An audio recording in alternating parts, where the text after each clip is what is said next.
turn there with us.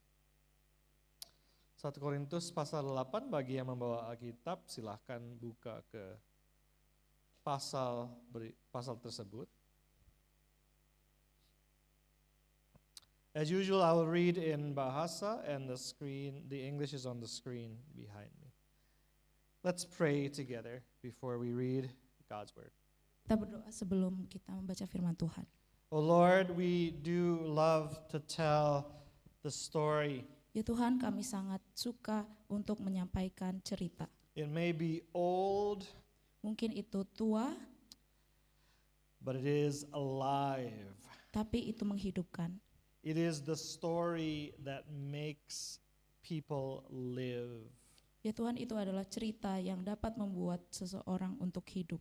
It is the story that tells us our story, Itu adalah cerita yang menceritakan tentang hidup kami, that defines who we are, untuk mengartikan siapa kami, that changes our hearts, yang mengubahkan hati kami, that forms communities yang membentuk komunitas of love for one another because you first loved us. yang mengasihi satu sama lain karena Engkau yang terlebih dahulu mengasihi kami.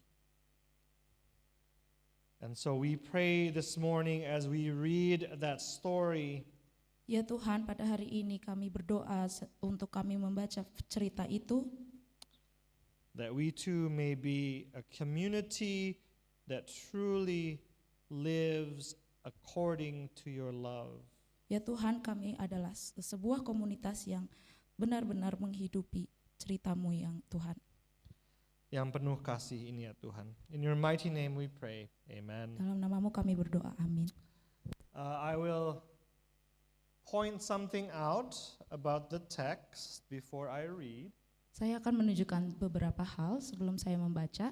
So this is Paul writing, Jadi ini adalah Paulus yang menuliskannya, but when you see the quotation marks, tapi ketika Anda melihat tanda kutip, that is the people he is talking to. itu ada kepada orang yang dia menyampaikannya.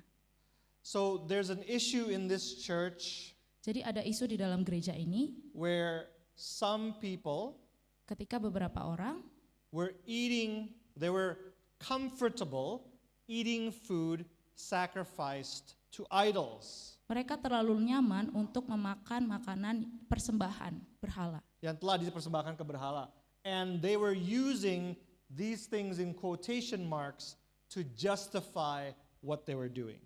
sehingga mereka menggunakan tanda kutip ini untuk membenarkan apa yang mereka sedang lakukan. Okay, so 1 Korintus 8 ayat 1, 1 Corinthians 8 verse 1, and then I will go to verse 4. Lalu saya akan loncat ke ayat 4. Sekarang tentang daging yang dipersembahkan kepada berhala, kita tahu dalam tanda kutip, kita semua mempunyai pengetahuan. Pengetahuan yang demikian membuat orang menjadi sombong, tetapi kasih membangun.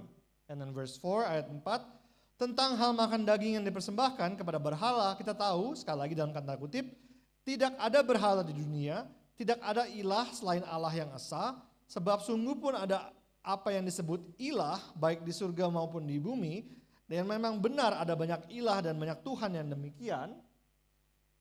Bagi kita hanya ada satu Allah, yaitu Bapa, yang dari Dia berasal segala sesuatu, dan yang untuk Dia kita hidup, dan satu Tuhan saja, yaitu Yesus Kristus, yang karena Dia segala sesuatu telah dijadikan, dan yang karena Dia kita hidup. Tetapi tidak semua orang yang mempunyai pengetahuan itu. Ada orang yang karena masih terus terikat pada berhala-berhala, makan daging itu sebagai daging yang dipersembahkan kepada berhala. Oleh karena hati nurani mereka lemah, hati nurani mereka itu dinodai olehnya. Makanan tidak membawa kita lebih dekat kepada Allah. Kita tidak rugi apa-apa kalau kita tidak makan. Kita tidak untung apa-apa kalau kita makan. Namun, jagalah supaya kebebasanmu ini jangan menjadi batu sandungan bagi mereka yang lemah. Sebab apabila orang melihat engkau yang mempunyai pengetahuan sedang duduk makan dalam kuil berhala, bukankah orang yang lemah hati nuraninya itu terdorong untuk juga makan daging yang dipersembahkan kepada berhala? Dengan demikian, orang yang lemah yaitu saudaramu yang untuknya Kristus telah mati menjadi binasa karena pengetahuanmu. Ayat 12, verse 12, jika kamu secara demikian berdosa terhadap saudara-saudaramu, melukai hati nurani mereka yang lemah, kamu pada hakikatnya berdosa terhadap Kristus. Karena itu, apabila makanan menjadi batu sandungan bagi saudaraku, aku untuk selama-lamanya tidak akan mau makan daging lagi, supaya aku jangan menjadi batu sandungan bagi saudaraku. This is the word of the Lord. Ini adalah firman Tuhan. When we planted this church, we knew it was going to be a little bit tricky. Ketika kami akan memulai gereja ini, kami tahu bahwa itu akan menjadi cukup sulit. We were and we still are trying to bring many different cultures together. Dari awal dan sampai sekarang kami berusaha untuk menyatukan beberapa budaya yang sangat berbeda. We are brothers and sisters from all over Indonesia, Dan di sini kita adalah saudara-saudari dari seluruh Indonesia, but also from China, tapi juga dari Cina, and then we have some students from Korea. dan kita juga memiliki beberapa murid dari Korea. We have Mr. Ruben and also sometimes the Downing family who are from Africa. Kita punya Mr. Ruben dan juga kadang juga keluarga dari Afrika, And we have at least one person who's from America. dan kita punya satu keluarga juga dari Amerika. Therefore, Dan jadi maybe the issues we feel the most are the use of English and the very different cultures among us. isu yang mungkin paling kita rasakan adalah penggunaan bahasa Inggris dan perbedaan-perbedaan budaya.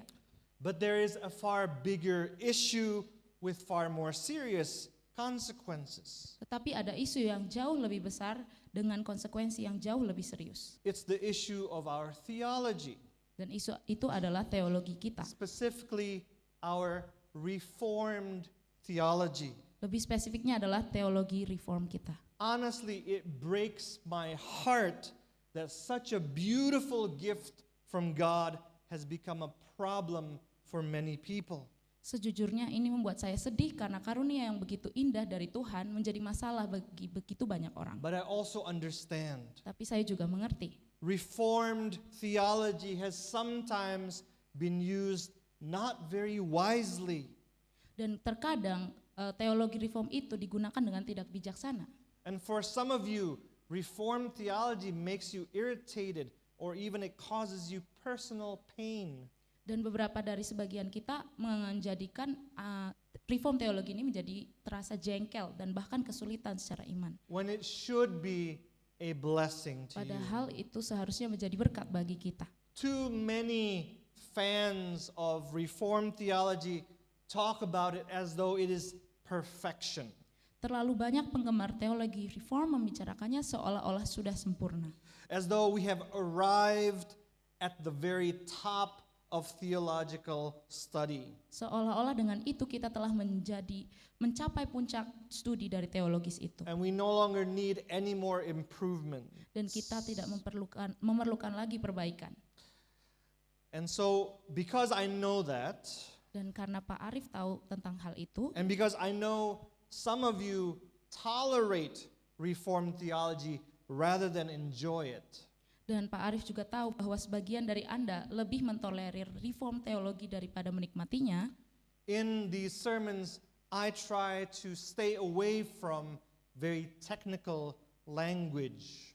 dan di dalam khotbah ini Pak Arief mencoba untuk menggunakan bahasa yang sederhana, yang tidak teknis. Because I don't want to put more stumbling blocks in your path. Agar setidaknya Pak Arief tidak menempatkan batu sandungan lain di jalan Anda. And hopefully over time, I will help even remove some of those stumbling blocks so that Reformed theology will bless you more. Dan mudah-mudahan seiring waktu Pak Arief dapat membantu Anda untuk menepikan batu sandungan sehingga teologi reform itu lebih memberkati Anda. But make no mistake, Tetapi jangan salah, my sermons are very much within Reformed tradition. khotbah dari Pak Arief ini sepenuhnya berada dalam tradisi reform.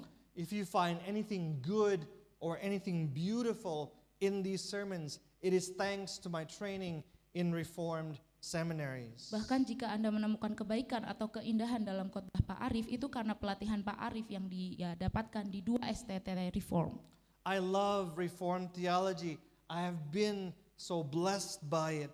Dan Pak Arief sangat mencintai teologi reform dan telah sangat diberkati olehnya. Precisely because the essence of Reformed theology is just reading the Bible as faithfully as possible. Karena intinya adalah membaca Alkitab sesetia mungkin.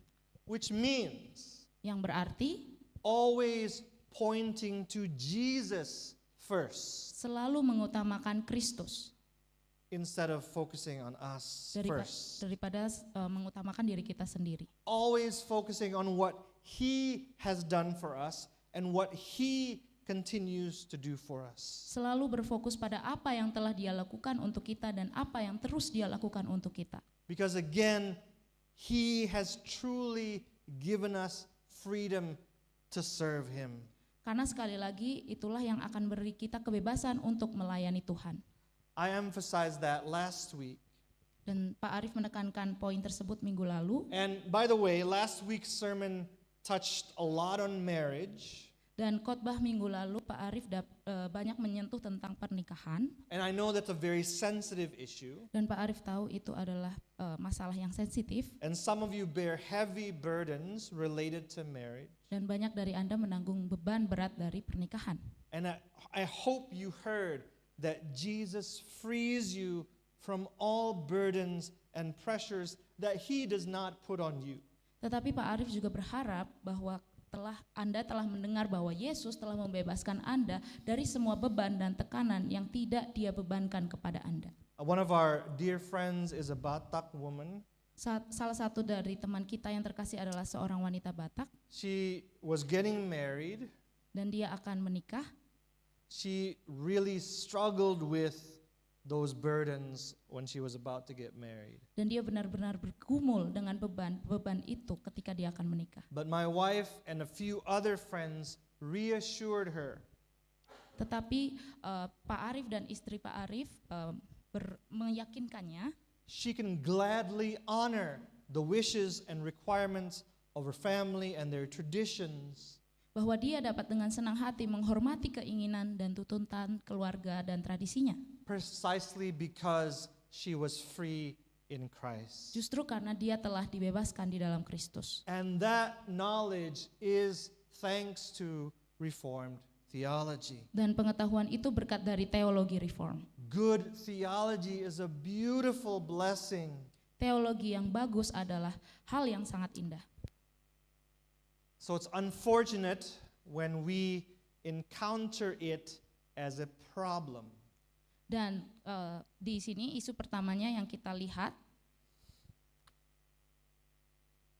So here in chapter 8, as we move from chapter 7 to chapters 8, 9, 10, Dan sambil kita beralih dari pasal 7 ke pasal 8 sampai yang ke-10, Christian knowledge, yaitu pengetahuan Kristen, in other words, theology, dengan kata lain teologi, has become a problem telah menjadi masalah instead of a blessing. daripada menjadi berkat. Some people say that theology often feels irrelevant. Sebagian orang mengatakan bahwa teologi terbaik seringkali terasa tidak relevan. It often feels removed from the realities of our normal lives. Seringkali terasa jauh dari realitas kehidupan orang-orang. I know what they mean, Saya mengerti maksud dari mereka. but good theology, Namun teologi yang bagus itu, if it's actually good theology, jika benar-benar bagus, always enters into our reality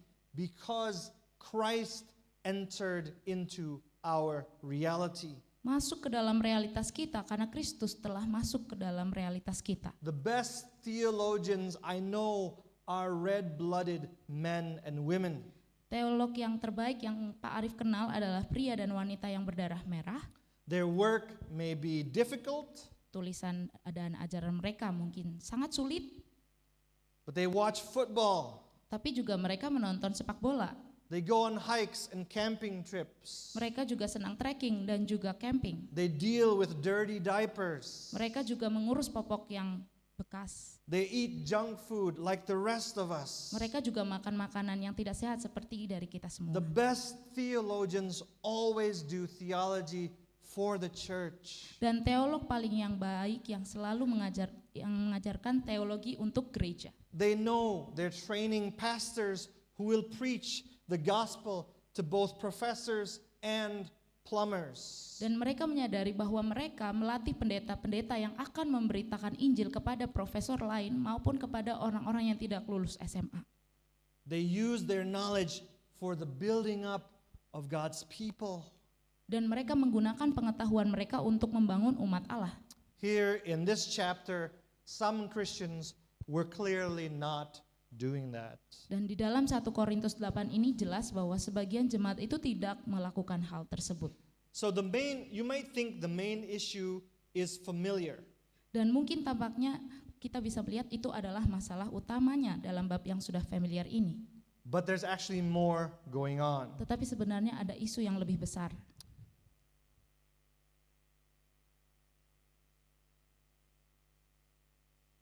So we know this line, knowledge puffs up, but love builds up.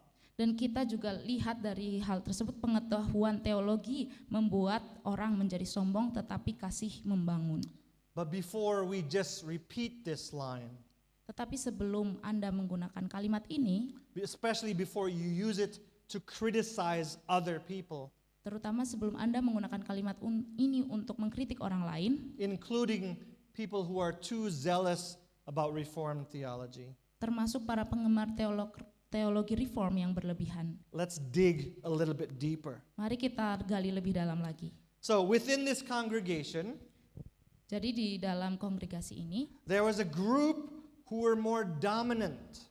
jadi ada jemaat yang lebih dominan, They were more secure and less burdened by guilt. karena mereka lebih kuat dan aman dalam diri sendiri dan tidak begitu terbebani rasa bersalah. It's not that they were just more knowledgeable about theology. Jadi mereka bukan hanya tahu lebih banyak teologi. They were claiming everyone had the same knowledge. Jadi mereka mengklaim bahwa semua orang memiliki pengetahuan yang sama. Everyone has the same good theology. Semua orang memiliki pengetahuan teologi yang baik yang sama. There's only one God. Tapi yakni bahwa hanya ada satu Tuhan yang benar. Therefore, there are no such things as false idols. Dan oleh karena itu sebenarnya tidak ada yang namanya berhala. And Paul says, okay, technically that's true.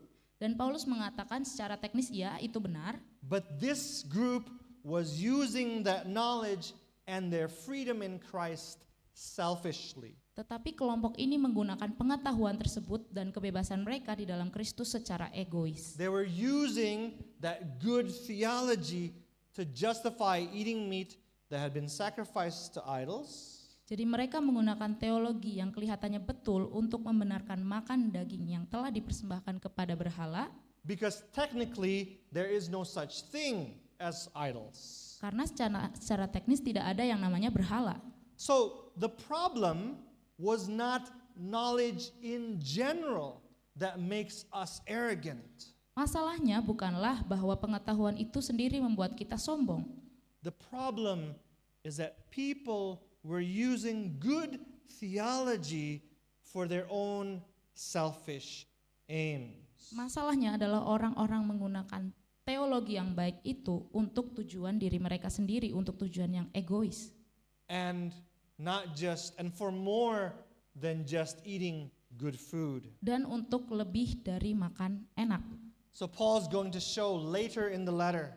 Dan di bab lebih lanjut Paulus menunjukkan lebih lagi They ate the meat sacrificed to idols bahwa mereka makan daging yang dipersembahkan kepada berhala to keep up relationships with influential people, untuk menjaga hubungan dengan orang-orang yang berpengaruh, with the wealthy business people, dengan pengusaha besar dan para pejabat, with the powerful political officials. dengan para pejabat yang memiliki kekuasaan. So now we see the issue more clearly.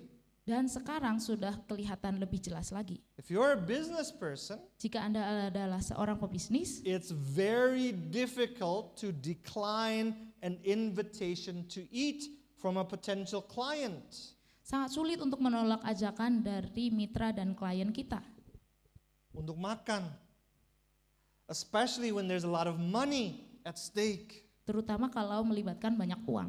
You know, in Sentul, there are lots of golf courses and there are lots of massage parlors. Dan di Sentul ada banyak lapangan golf dan panti pijat, A few are perfectly fine, dan beberapa memang baik-baik saja, but as we all know, many are problematic. tetapi banyak yang bermasalah. Business people use them all the time, Dan banyak pengusaha yang memakainya, precisely for the not so hidden incentives in order to get a business deal Untuk- done. insentif yang tidak tersembunyi untuk menjadikan deal. Thankfully, Untungnya, on the issue of prostitution, there is no gray area, dalam masalah prostitusi tidak ada area abu-abu, including the fact that the women are always the real victims. termasuk bahwa korban sebenarnya selalu adalah para wanita yang digunakan. But when it comes to food, Tetapi ketika menyangkut makanan, especially delicious food, terutama makanan yang lezat, it's easy to see how we all might be tempted to ignore the problems. mudah untuk melihat bagaimana kita semua bisa tergoda untuk mengabaikan masalahnya. Well, we didn't take part in the rituals. Dan ya, kita nggak ikut dalam upacara pengorbanannya. Just don't think about where this food came from. Ya udah, nggak usah mikirin makanan ini dari mana. Most restaurants are owned by non-Christians, Lalu sebagian besar restoran adalah milik dari orang yang bukan Kristen, so therefore they worship false idols. yang otomatis mereka menyembah dewa-dewa palsu. So if you think about it, Jadi kalau kita berpikir-pikir, what's the difference between eating food sacrificed to idols with food eaten at restaurants with a big statue in the front? jadi apa bedanya makan makanan yang dipersembahkan kepada berhala dengan makanan-makanan yang ada di restoran dengan patung besar yang ada di depannya? Now, just to be clear, I am not preaching that. Dan agar jelas, Pak Arief tidak mengkhotbahkan hal itu, I am mimicking the arguments that people would give. dan Pak Arief hanya membibirkan argumen yang mungkin diberikan orang. By the way, last week I was doing the same thing when I said marriage is for the weak. Ngomong-ngomong, Pak Arief melakukan hal yang sama minggu lalu ketika Pak Arief mengatakan pernikahan adalah untuk orang lemah. That's not what I am saying myself. Dan bukan itu yang Pak Arief katakan. I did say marriage is a very good gift from God. Pak Arief mengatakan pernikahan adalah anugerah yang sangat baik dari Tuhan. That may not have been clear enough, and if so, I'm sorry about that. Semoga itu cukup jelas, dan Pak Arief meminta maaf jika tidak jelas tentang itu. I was mimicking the same problematic attitude that's the focus of this chapter. Dan Pak Arief meniru sikap bermasalah yang menjadi fokus dalam bab ini. Using good theology to justify selfishness is even worse than irrelevant theology. Menggunakan teologi yang baik untuk membenarkan keegoisan lebih buruk daripada teologi yang tidak relevan. Selfishness is further from Christianity than being out of touch with normal life reality. Karena keegoisan lebih jauh lagi dari inti kekristenan daripada ketidakpedulian terhadap realitas. Our theology is never a private matter. Teologi kita itu tidak pernah adalah urusan pribadi. It's never just between me or us and God. Itu tidak pernah hanya antara kita dan Tuhan. Our wrong theology always affect our relationships with one another in the church. Teologi buruk kita selalu mempengaruhi hubungan kita dengan satu sama lain di dalam gereja. So there was a more dominant and influential group in this church. Jadi ada kelompok yang dominan dan berpengaruh di dalam kelompok di jemaat Korintus ini. the group that was not bothered by eating food sacrificed as idols. Kelompok yang tidak terganggu oleh makanan yang dipersembahkan kepada berhala, They saw themselves as strong Christians. dan mereka menganggap diri mereka adalah orang Kristen yang And kuat. they saw those whose consciences were bothered by their eating as weak. Dan orang lain yang hati nuraninya terganggu karena kelakuan makan mereka sebagai orang Kristen yang lemah. The weak, in quotes, the weak were also less wealthy and not powerful. Orang-orang yang dalam tanda kutip lemah juga lebih miskin dan tidak mempunyai kuasa. So they were vulnerable and insecure both because of their self-doubt, but also in terms of their social and economic status. Jadi mereka rentan baik dalam hal keraguan diri maupun dalam status sosial dan ekonomi. So let me ask you, Jadi marilah saya bertanya kepada Anda tentang hal ini. were they actually weak? Tetapi apakah mereka benar-benar lemah? Were they actually weaker than the strong dominant group? Atau mereka benar-benar lebih lemah daripada kelompok yang lebih dominan? For one thing, it does not mean they were more stupid. Dan hal yang pasti mereka tidak lebih bodoh. Look at verse 7. Mari kita lihat di dalam ayat yang ke-7. Paul explains, before they became Christian, they were caught up in idolatry.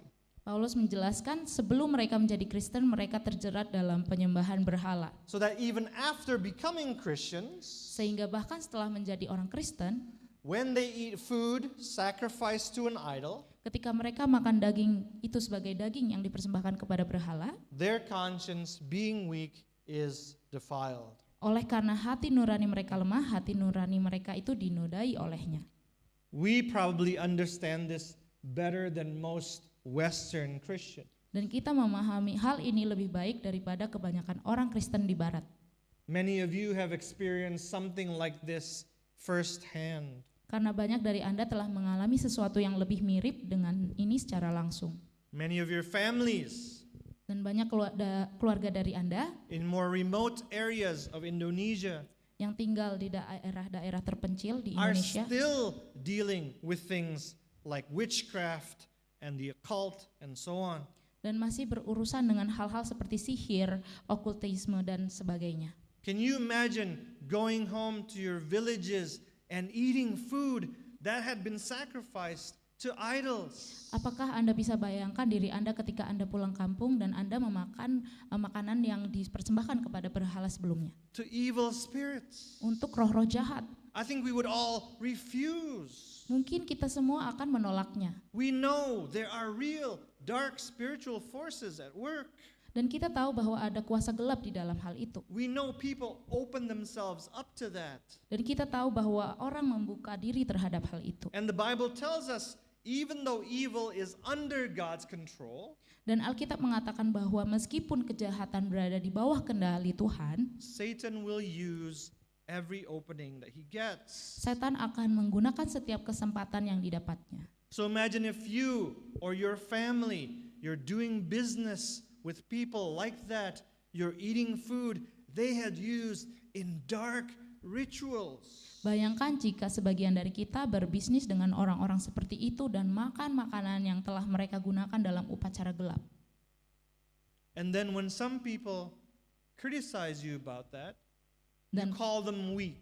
dan ketika orang-orang mengatakan mengkritik kita karena melakukan hal itu, kita mengatakan orang itu lemah.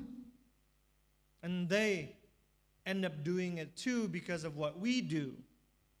Dan mereka akhirnya melakukan hal itu karena kita juga melakukan hal itu. And their souls become deeply troubled. Dan jiwa mereka menjadi sangat terganggu. Do you see now that the issue is not just knowledge? Apakah kalian sekarang melihat bahwa masalahnya bukan hanya pengetahuan? Too often we think of this line as just being arrogant because of knowledge in general. Dan kita lihat di dalam hal ini Kita bahwa terlalu biasa memikirkan bahwa kalimat itu, pengetahuan membuat orang sombong, itu sebagai pengetahuan secara umum. Bukan itu sebenarnya isu yang benar-benar menjadi isu di sini. It's also not that some of them were actually stronger and some of them were actually weaker. Tetapi juga bukan karena sebagian dari mereka lebih kuat dan yang lain sebenarnya lebih lemah. It's that the group who claims they're free were serving themselves and tearing others down. Melainkan bahwa kelompok yang mengklaim mereka bebas untuk makan makanan yang dipersembahkan kepada berhala sebenarnya melayani diri sendiri dan menjatuhkan orang lain. When we tear others down, we are tearing down the church. Ketika kita menjatuhkan orang lain, kita juga menghancurkan gereja. Look at what Paul says in verse 12. Mari kita lihat apa yang Paulus katakan di ayatnya yang ke-12. When you sin like this against brothers and sisters, Jika engkau secara demikian berdosa terhadap saudara-saudara seimanmu and wound their weak conscience, dan melukai hati nurani mereka yang lemah, you are sinning against Christ. engkau pada hakikatnya berdosa terhadap Kristus. Again, this is why Paul says, knowledge puffs up, but love builds up. Inilah juga yang dimaksud Paulus ketika ia mengatakan bahwa pengetahuan yang demikian membuat orang sekedar meninggikan diri tetapi kasih membangun. It's about bad theology. Itu sebenarnya tentang teologi yang buruk. It's bad theology because it puffs the self up, it serves the self. Dan itu adalah teologi yang buruk ketika meninggikan diri sendiri Dan melayani diri sendiri. Good theology, teologi yang baik, based on the love of Christ, yaitu berdasarkan dengan kasih Tuhan, always builds up. selalu membangun. And that does not mean building up somebody's confidence in a psychological sense. Dan itu bukan bermaksud untuk secara psikologis. We are talking about the church. Kita berkata tentang gereja ini. There's no argument to justify knowledge or theology in the church that serves ourselves, causes others to stumble.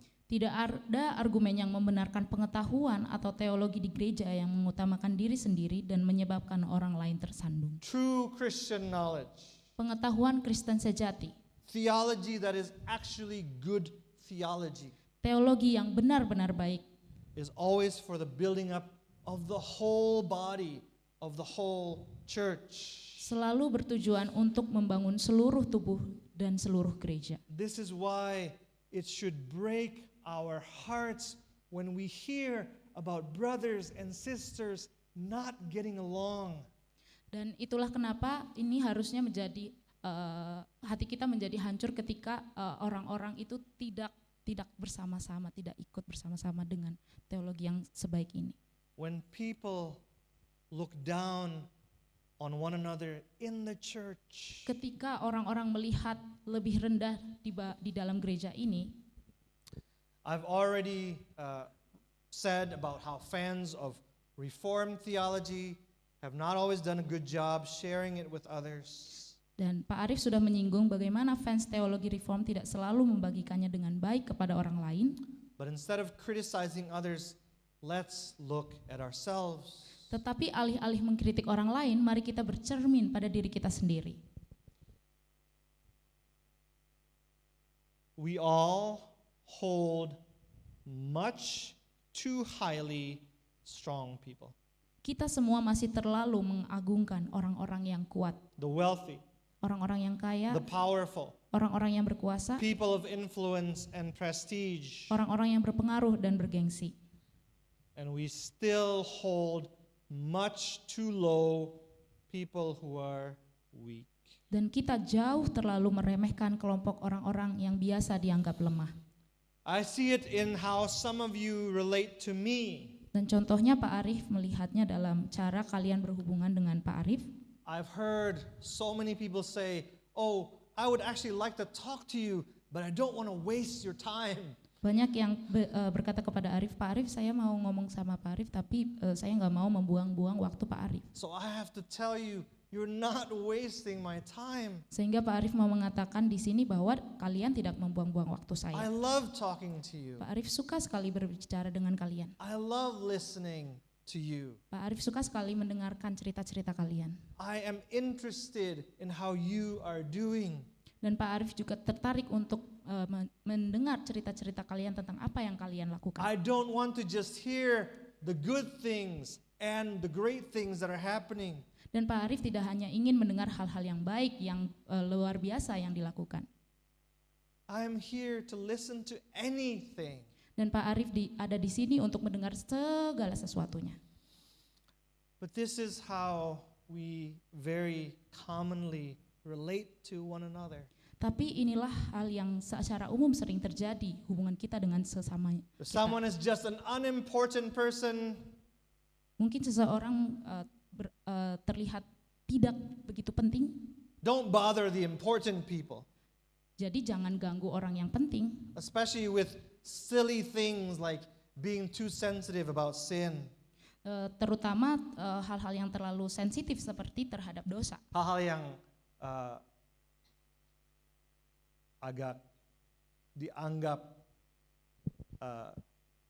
silly atau kurang serius begitu. Look at verse 11. Mari kita lihat di ayatnya yang ke-11. The weak person, Orang yang lemah, what does it say about them? apa yang dikatakan?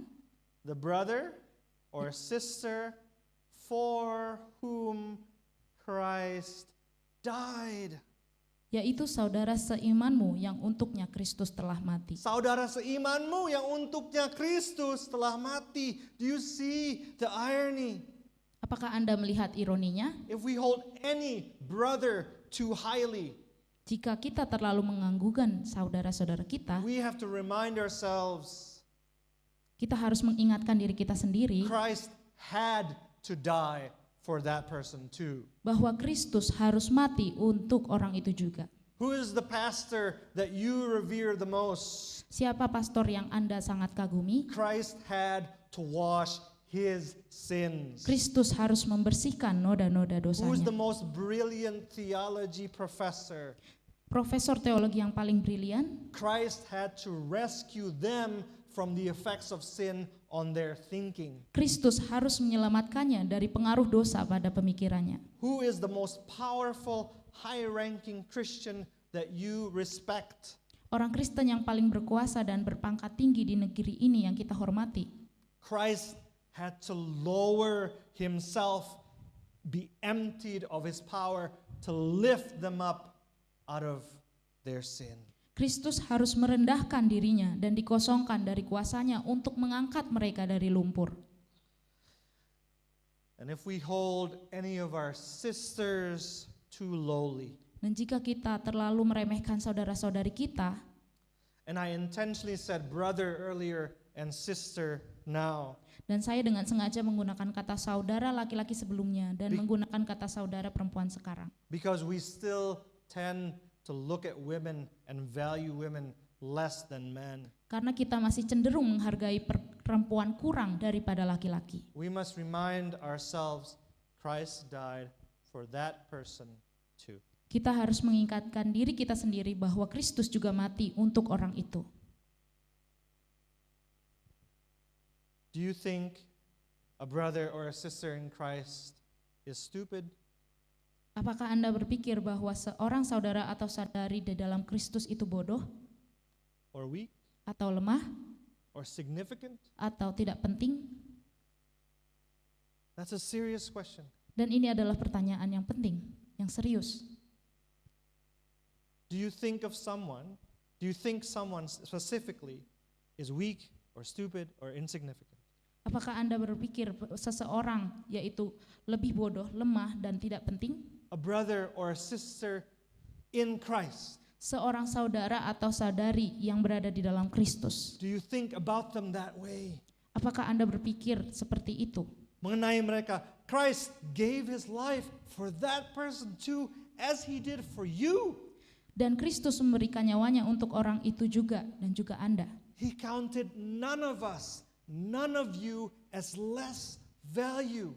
Dan dia tidak menganggap siapapun di antara kita kurang berharga. Maybe some of you have been counted as being less valuable all your lives. Mungkin diri Anda menganggap bahwa Anda itu tidak atau kurang berharga di dalam kehidupan Anda. Yeah, I'm Chinese Indonesian. Dan Pak Arif adalah orang Cindo. Yesterday I was talking to somebody else who's Chinese Indonesian. Dan kemarin Pak Arif berbicara kepada seseorang yang Cindo. She's the younger sister. Dan dia adalah lebih muda. Putri yang lebih muda. Ya. Growing up, Tumbuh. Cici nggak pernah boleh kalah. You're the older sister. You can't ever be less than your younger sister. Jadi engkau tidak boleh lebih rendah daripada adikmu. Ya. So this younger sister, she felt she was never listened to her whole life. Jadi adik perempuan ini merasa sepanjang hidupnya tidak pernah didengarkan. Have you felt that way? Apakah Anda pernah merasa seperti demikian? Do you now do that to others? Apakah Anda juga melakukan hal seperti ini kepada orang lain? Christ died for you. Bahwa Kristus telah mati bagi Anda. Christ died for you. Kristus telah mati bagi Anda. Why would we think this way Kenapa? of anyone for whom Christ died? Kenapa kita berpikir tentang hal ini kepada orang lain padahal Kristus telah mati? One more application that's specific to us. Jadi satu lagi aplikasi yang spesifik untuk jemaat kita. Why do we worship in English? Mengapa kita ibadah di dalam bahasa Inggris? Obviously, we do it as a concession to the SPH students who are not here today. Jelas ini memfasilitasi murid SPH, tapi mereka tidak ada di sini sekarang. Why do we do it? Tapi kenapa kita melakukan itu? We do not use English because we value them more than anyone else. Kita tidak menggunakan bahasa Inggris karena kami lebih menghargai mereka daripada siapapun.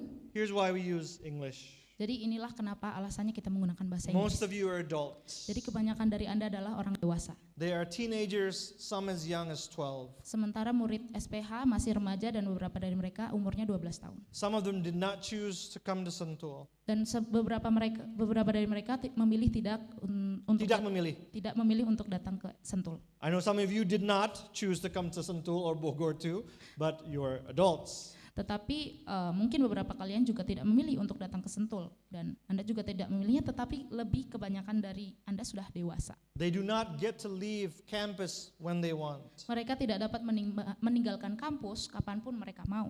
Obviously that's for good reason. Dan jelasnya itu alasan yang baik. But it's still hard for them. Tapi tetap sulit untuk mereka. Imagine on a Saturday night Bayangkan pada Sabtu malam or a beautiful morning like this atau di pagi yang indah seperti saat ini or a relaxed Sunday afternoon. atau di minggu sore yang santai. They can't just decide, oh, let's go to Jakarta. Mereka tidak bisa memutuskan untuk ayo pergi ke Jakarta. They can't even take a walk off campus or go hiking or go to a coffee shop. Mereka bahkan tidak bisa memutuskan untuk jalan kaki keluar kampus sekolah atau pergi trekking atau untuk nongkrong. Even if they did choose to live in the dorms, they do not have a choice in terms of church. Dan bahkan jika mereka memilih untuk tinggal di asrama, mereka tidak memiliki pilihan di dalam hal gereja. We do. Tapi kita punya. You can choose where to attend church. Dan kita memiliki kebebasan untuk kemana kita bergereja dimanapun kita mau. On this issue, dan di dalam isu ini, you are bearing with them whose needs are greater than many of yours.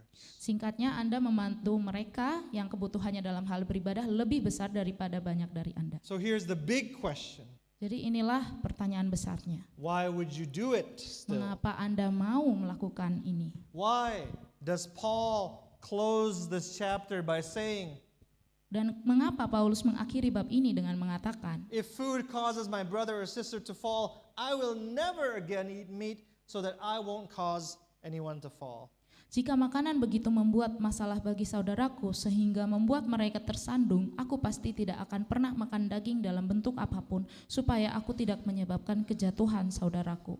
Why is it unthinkable for Christians to be selfish and not worry about what we do affects other people? Jadi mengapa sikap egois yang mengabaikan dampak perbuatan terhadap sesama umat Kristen tak terbayangkan bagi kita? Why Would we inconvenience ourselves? Kenapa kita membuat ketidaknyamanan kita? Rela menanggung ketidaknyamanan kita. Why would we forego our freedom in Christ? Dan mengapa tidak menggunakan kebebasan Anda di dalam Kristus? To build up brothers and sisters. Demi membangun saudara-saudarimu. Not to cause them to stumble. Dan menjaga supaya tidak membuat mereka tersandung. Why would we do this? Dan kenapa kita melakukan itu? Is it because we know good theology? Apakah karena Anda tahu teologi yang benar? Well, if you do know good theology, Dan ya, bila Anda benar-benar mempunyai teologi yang benar, you know that Christ identifies himself with the weak and the vulnerable. dan Anda tahu bahwa Kristus mengidentifikasi dirinya dengan orang-orang yang lemah dan rentan. And you would know that he said, take care that you do not despise any of these little ones. Bahwa ia berkata, jangan menganggap rendah salah seorang dari anak-anak kecil ini. You would know he did not despise you, Dan Anda tahu bahwa dia tidak menganggap Anda rendah. but that he saved you when you were weak. Dan melainkan mengasihi Anda ketika Anda lemah. Would you reflect on these things as we close? Marilah kita merefleksikan hal ini.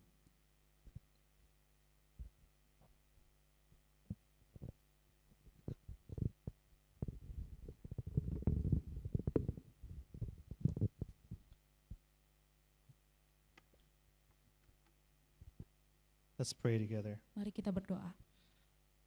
Oh Lord, we confess to you, Ya Tuhan, kami mengakui kepada Engkau if we are honest, bahwa kami sejujurnya, we still look at others as weak. kami masih melihat orang lain lemah. And if we are very honest, Dan kami secara dengan sejujur-jujurnya, we often despise our brothers and sisters kami seringkali merendahkan saudara-saudari kami, for whom you died. yang mana Engkau telah mati untuk mereka juga.